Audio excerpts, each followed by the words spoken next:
Well, Mom, Dad, it's the day before New Year's and I wanted to stop by. Dad, Mom should not have died this way. The negligence, the indifference that Sandra portrayed to her. She got caught up in putting a secret trust together, taking everything from Mom and everybody. And she's not smart enough to do that. So then she started building on it, changing the locks in the house, prohibiting access to Mom. Mom had no exercise. Mom slept on the couch. Mom had no food to eat because it was all prepackaged because the kitchen wasn't done. How could a human treat another human this way? How could a daughter treat their parents this way? I still have not been told by Sandra that you had died, Mom. I still have not been told by Sandra where the funeral home was. I still have not been told by Sandra when the funeral or memorial was. You have a pastor in that church that should not be there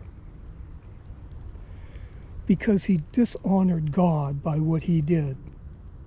He contacted me after I got out of ICU and told me we, meaning Sandra, will let me know when the funeral is.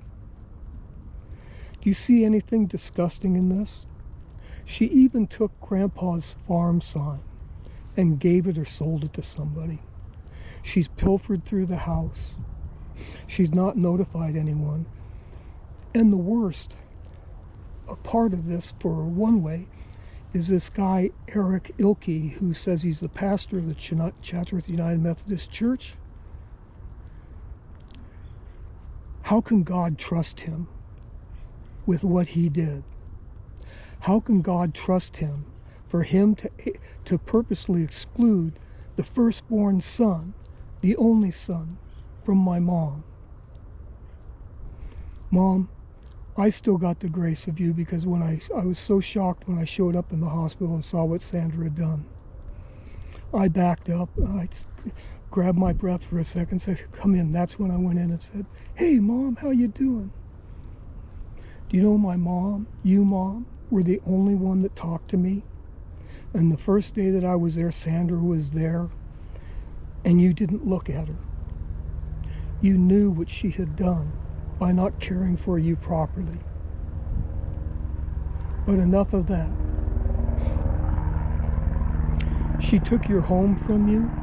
She took my condo from me. She took everything from us. Most importantly, she's attempting to take from you our home, the only home that I ever knew. Everything else has been a house. That home was to go to my grandsons, Emerson, Silas, who you just loved to death. You just loved them so much. They'd come over. Even little Emers, before he was 2, we'd go out for breakfast every Saturday and say, you want to go see Grandma? And he said, yeah. After a couple times, he had to get out of his seat to go get you. Think of that preciousness. He learned to swim in your pool. So many things. He just loved to goof with you. And Sandra entered it so terribly.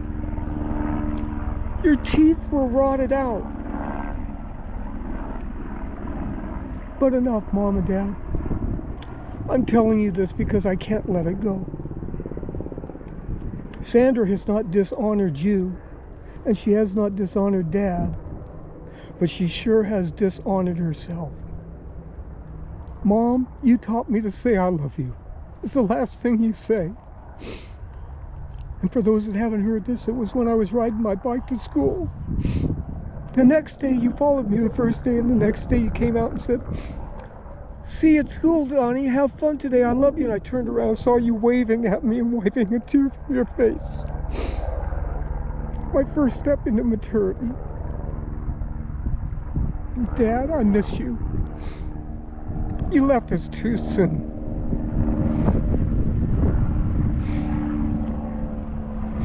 I need to work the plan, and I'm going to fight this unless in my dreams you tell me not to. I'm going to fight this because you're home. Your mom and dad's home, dad and mom's home, must go to my grandsons, Emers and Silas, in trust till they hit majority. I promise you I'll honor that trust, and I will lead them into making sure your house is upkeep and updated and all that stuff. If it's going to be theirs, they're going to learn to take care of it, just like you taught me, Dad. And the condominium I got taken care of. Remember how we used to fight over money and I'd leave $100 bills on the counter?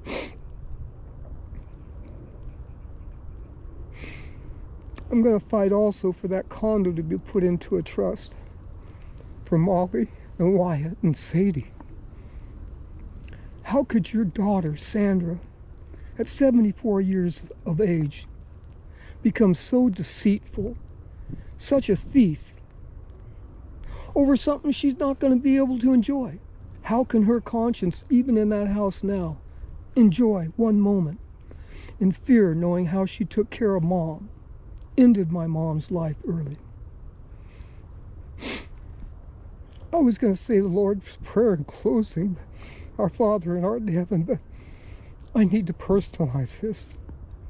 Dear Lord, wrap your arms around both my mom and my dad. My dad needs to comfort my mom because my mom was hurt so deeply. I'm asking you, Lord, please care for them. They earned it. God bless. I love you, Mom. I sure love you, Dad. And I've been here 47 years, honoring you and keeping my promise. On this New Year's Eve, it's going to rain in a little bit, but I wanted to say hello.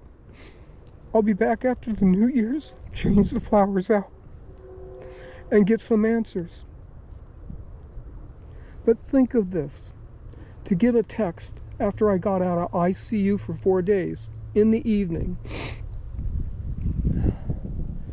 saying we, meaning this Eric Ilke, now he's taken over my role. Do you know, to date, no one has contacted me. Not one.